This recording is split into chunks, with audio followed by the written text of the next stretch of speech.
25 साल की हो चुकी थी।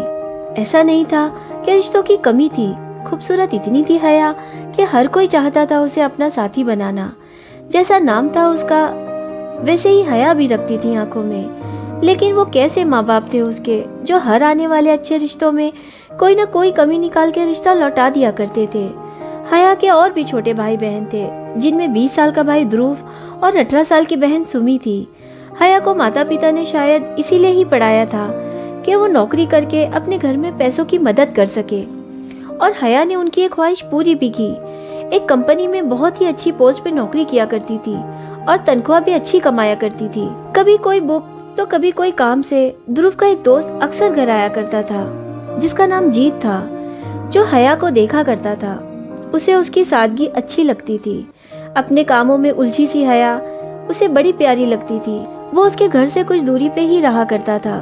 उसके घर के नीचे से हया अपने ऑफिस के लिए निकला करती थी, जिसे देखने के लिए जीत अक्सर खिड़की पे आके खड़ा हो जाया करता था, उसका इंतजार किया करता था।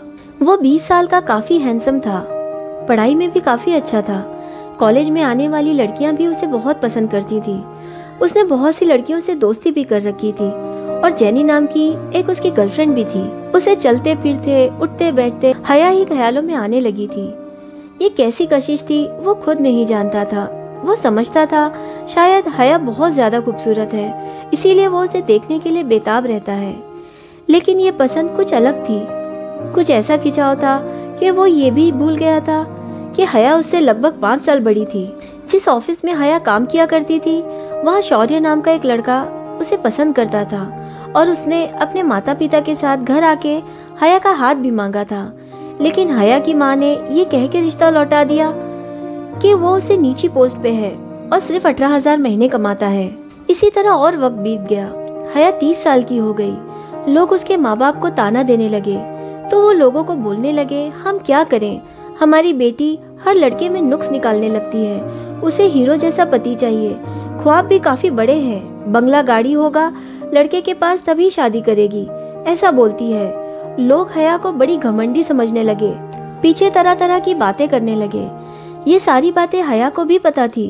वो समझ गई थी कि उसके माँ बाप कभी उसकी शादी नहीं करना चाहते, इसीलिए उसे ही बदनाम करने लगे हैं। एक दिन उसकी बुआ गांव से घर आई तो उन्होंने बहुत जोर डाला अपने भाई पे हया की शादी के लिए, यहाँ तक कि वो उन लोगों से लड़ भी पड़ी कि 30 साल की हो गई, आज तक उन लोगों ने उसकी शादी क्यों नहीं की। फिर बोली, अगर तुम लोगों से नहीं होता तो मैं ले जाती हूँ अपनी भतीजी को, मैं करवा दूंगी इसकी शादी। हया समझ नहीं पा रही थी कि बुआ से इतने क्यों डर रहे थे उसके माता पिता। उसी रात हया बहुत अफसोस में बैठी थी। उसे नींद नहीं आ रही थी। उसे फोन की रिंग सुनाई दी। वो हॉल में ही सोया करती थी। उसने जल्दी से फोन रिसीव कर लिया ताकि उनके करीब सो रही बुआ की नींद खराब ना हो। जैसे ही हया ने हेलो कहा, फोन करने वाला शख्स 2 सेकंड के लिए खामोश हो गया। हया ने फिर से हेलो कहा और बोली, जीत। तो लड़खड़ाती हुई जबान से बोला कि ध्रुव से बात करनी थी। हया बोली, उसका फोन हॉल में ही पड़ा है, वो अपने कमरे में शायद सो गया है, कोई जरूरी काम हो तो क्या मैं उठा दूं उसे। जीत समझ गया था कि वह ध्रुव की छोटी बहन से बात नहीं कर रहा है, क्योंकि इतनी मीठी आवाज सुमी की नहीं थी कभी।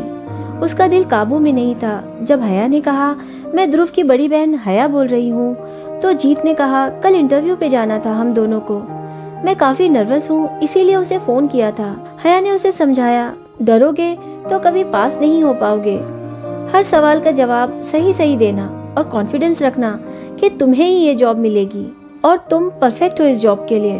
बातें करते करते आधा घंटा बीत गया था। फिर हया बोली, चलो अब मैं रखती हूँ जीत, गुड नाइट। जीत ने कहा, थैंक यू सो मच हया, आपसे बात करके मुझ में काफी कॉन्फिडेंस आ गया है। फोन रखने के बाद 2 मिनट के लिए हया सोच में पड़ गई थी, क्योंकि ध्रुव के सारे ही दोस्त उसे दीदी बोल के बुलाया करते थे और जीत भी उनके ही उम्र का था। अगले दिन हया ध्रुव के साथ ऑफिस के लिए निकली तो रास्ते में जीत भी उनके साथ हो लिया और बातों ही बातों में उसने उसका नंबर भी मांग लिया। उस दिन के बाद से वो अक्सर हाय हेलो के लिए मैसेज किया करता था। धीरे धीरे वो दोनों अच्छे फोन फ्रेंड बन गए। लंच ब्रेक हो या कोई भी फ्री टाइम, दोनों एक दूसरे से बात करने में बिताया करते थे। कई बार तो रात के 3 भी बज जाते थे, लेकिन दोनों की बातें नहीं खत्म होती थी। हया अक्सर खामोश रहा करती थी, कभी किसी से ज्यादा बात नहीं किया करती थी। शायद इसीलिए ही स्कूल से लेकर कॉलेज तक की सारी बातें उसने जीत से कर डाली थी। यूं ही दोस्ती को पूरा 1 साल बीत गया और जीत हया से दोस्ती के साथ अपने काम में भी मन लगा के मेहनत कर रहा था, क्योंकि वो जानता था उसकी तरक्की उसे हया को हासिल करने में मदद करेगी। क्योंकि उम्र के इस 5 साल के फासले को ये जमाना और उसके घर वाले कभी कबूल नहीं करेंगे। वो एक सॉफ्टवेयर इंजीनियर था, कई सॉफ्टवेयर्स भी बनाए थे उसने। फिर वो साल आया जब जीत को तरक्की मिली और कंपनी ने उसे चीफ एग्जीक्यूटिव के तौर पे लंदन के सेमिनार में अपनी कंपनी को रिप्रेजेंट करने भेजा। जीत की सैलरी भी बढ़ने वाली थी।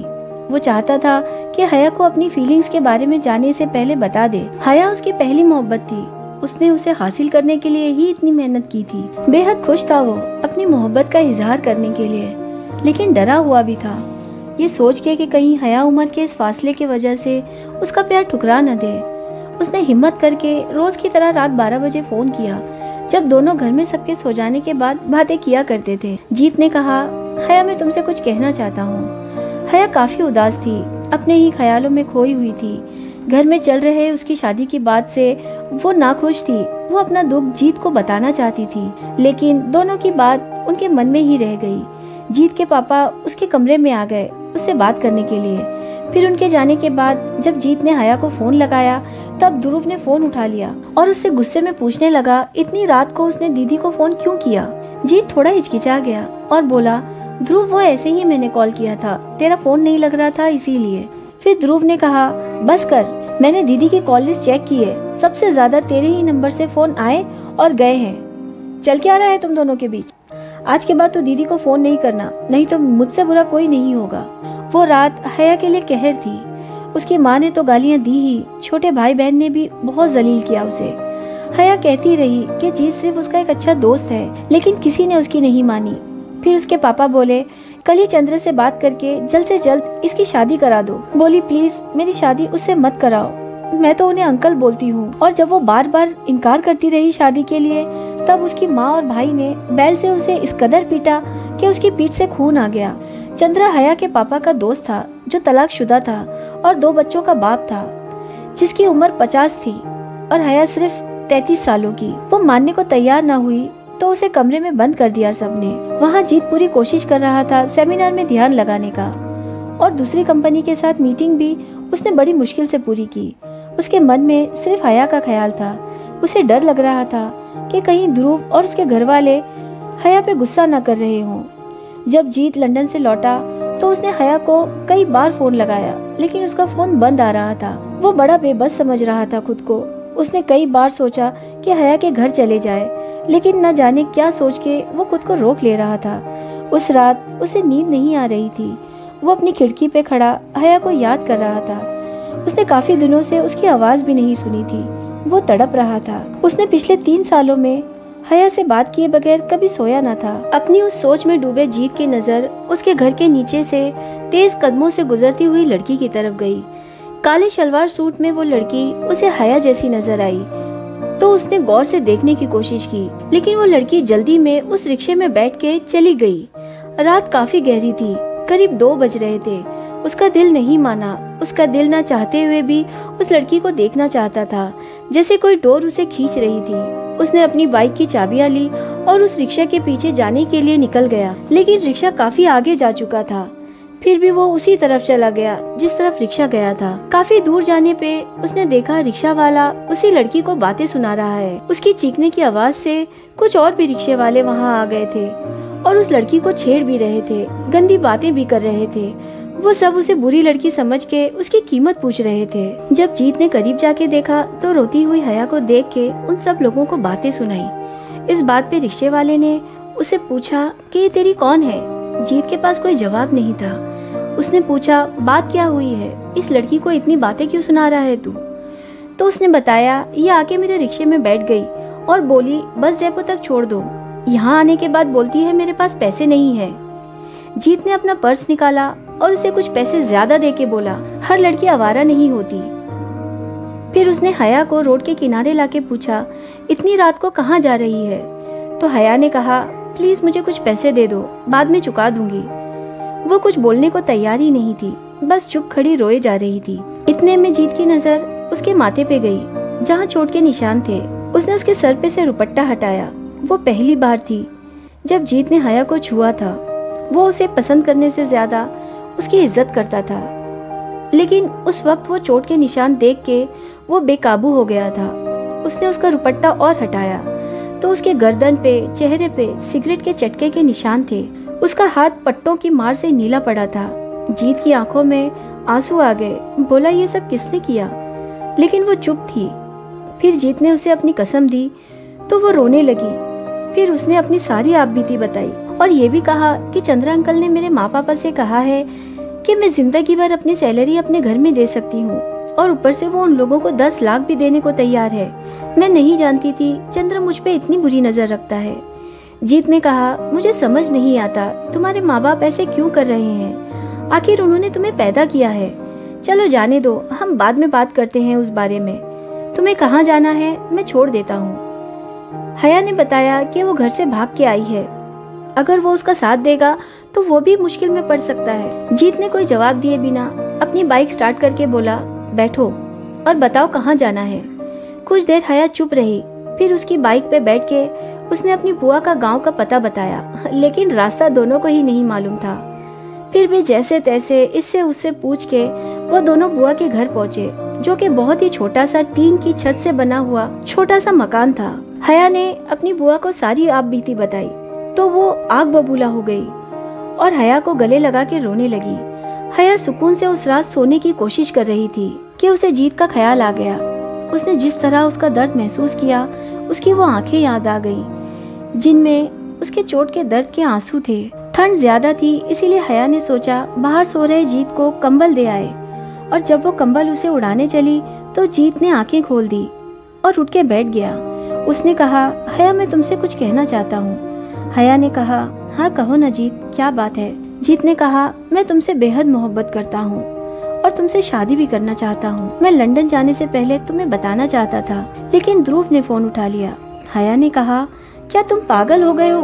तुम्हारे और मेरी उम्र के बीच 5 साल का फासला है। दुनिया क्या कहेगी? लोग थूकेंगे मुझ पे, और वैसे भी मैं तुम्हें सिर्फ एक अच्छा दोस्त मानती हूँ, बस इससे ज्यादा कुछ नहीं। जीत ने कहा, अगर सिर्फ वो दोस्ती है तो वो दीवानों की तरह रातों को बात करना क्या था? हर बात सिर्फ मुझसे ही शेयर करना वो क्या था? प्यार तो तुम भी करती हो मुझसे, लेकिन मैं ये जानता हूँ समाज वाले क्या कहेंगे, घर वाले क्या कहेंगे, और बदनामी से डरती हो। मैंने जब तुम्हें पहली बार देखा था तब से तुम्हें पसंद करता हूँ, प्लीज मुझे अपना लो। काफी देर चुप रहने के बाद हया एकाएक उठ खड़ी हुई और उस पर बुरी तरह बिगड़ गई और बोली, वो उसे सिर्फ एक अच्छा दोस्त मानती है, लेकिन उसने दोस्ती को गलत समझा, और बोली, सुबह होते ही चले जाना यहाँ से। शुक्रिया मदद करने के लिए, और घर के अंदर जाके रोने लगी। वो जानबूझ के इतनी बुरी तरह पेश आई थी ताकि जीत उसे भूल जाए। उसके मन में जो चाहत है वो दफन हो जाए। उसके पास उसकी बुआ आई और उसके पास बैठ के बोली, बेटा मैं ये तो नहीं कहती कि तूने गलत किया, इतनी बुरी तरह से जीत को धुतकार के। मोहब्बत तो उस लड़के की आंखों में मैंने उसी वक्त देख लिया था जिस वक्त उसने तेरे घाव पे मरहम लगाने के लिए कहा था। तुझे उससे ज्यादा कोई प्यार नहीं कर सकता। काश मैं तेरी उम्र 5 साल छोटी कर पाती। बेटा तेरी सारी तकलीफों की मैं जिम्मेदार हूँ, मुझे माफ कर दे मेरी बच्ची। और फिर कहा, बेटा मैं बुआ नहीं तेरी माँ हूँ। तू मेरे पहले पति की बेटी है। तेरा पिता शराबी था, दूसरी औरत के चक्कर में पड़ के मुझे छोड़ दिया था उसने। फिर मुझे महेश से प्यार हो गया था, लेकिन उसने तुझे अपनाने से इनकार कर दिया था, और मैं उसके प्यार में इस कदर दीवानी हो गई थी कि मैंने अपनी ममता को भी मार दिया था। इसीलिए मैंने अपने मामा के बेटे पीयूष, जो कि दुनिया वालों के सामने तेरा पिता बना बैठा है, तुझे उसे दे दिया। उसने मुझसे वादा किया था कि वह तुझे बेटी की तरह पढ़ाएगा, लिखाएगा और शादी भी करेगा। मैंने सोचा 5 साल हो गए उसकी शादी को, उसे कोई औलाद नहीं है, तो तुझे जरूर अपनी औलाद की तरह ही पालेगा। उसके बदले मैंने उसे अपने पिता की दी हुई जमीन और कुछ जेवर और पैसे भी दिए थे। लेकिन फिर उसके घर भी ध्रुव और सुमी पैदा हो गए। शुरू में तो उन्होंने कुछ साल तुझे बहुत प्यार से पाला, फिर धीरे धीरे तू उनके लिए आराम का साधन बन गई थी। मुफ्त की नौकरानी मिल गई थी उन लोगों को, और फिर अच्छे नंबरों से पास होने लगी तो कमाई का भी जरिया बनाने के लिए खूब पढ़ाई भी करवा दी तेरी। हया माँ बोल के उनके गले लग के रोने लगी। इतने में दरवाजे पे दस्तक हुई और हया के पिता और चंद्र पुलिस के साथ खड़े थे सामने।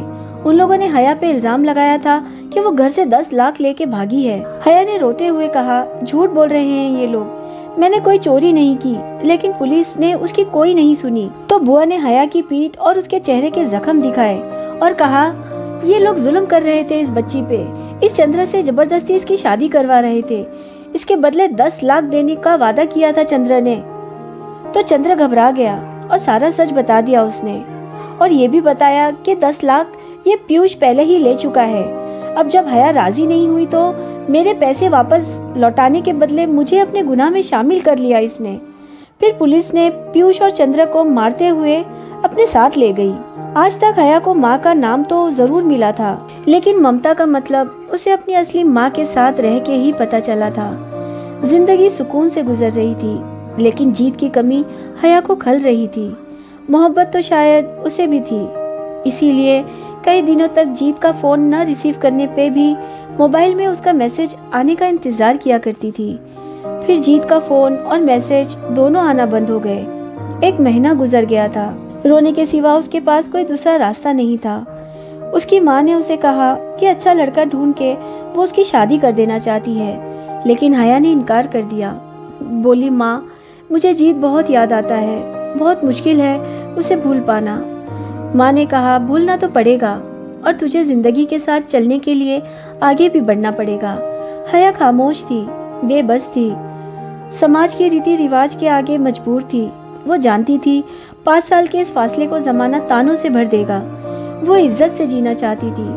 उसने जीत को भुलाने की हर कोशिश कर दी थी, लेकिन हार चुकी थी। अब तो जीत के फोन और मैसेज भी आना बंद हो गए थे। एक रात हया अपने ख्यालों में थी। उसका फोन वाइब्रेट हुआ और मैसेज आया कि जीत का एक्सीडेंट हो गया और उसकी मौत हो गई।